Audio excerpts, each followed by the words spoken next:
சிவா ஒன்னும் விரும்பி சிந்துவ கல்யாணம் பண்ணிக்கல. அவனோட பெரியம்மா பேச்ச தட்ட முடியாமத்தான் சிந்துவ அவன் கல்யாணம் பண்ணிக்கிட்டான்.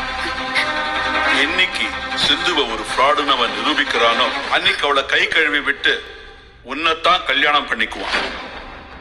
சிவா, உனக்கு மட்டும்தாம்மா, உனக்கு எந்த டவுட்டும் வேண்டாம். உன்னோட அப்பாவை பத்தி உனக்கு நல்லாவே தெரியும்.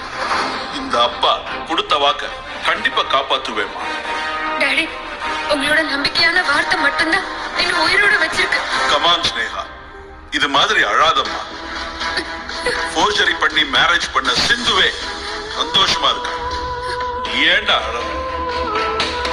பாரு ஸ்னேகா, பொய் சொல்லி சிவாவை மிரட்டி சிந்து அவ கழுத்துல அவனை தாலி கட்ட வச்சிருக்கலாம். ஆனா சிவா மனசுக்குள்ள சிந்துவால வரவே முடியாது. சிவா மனசு முழுக்க நீ மட்டும்தான். நீ நினைச்சா சிவாவை உன் கண்ட்ரோலே வச்சுக்கலாம். எப்படிப்பா சிவாவை சிந்து கிட்ட இருந்து பிரிக்கிறது? அப்படி கேளு. அதுக்கு நான் ஒரு ஐடியா வச்சிருக்கேன்.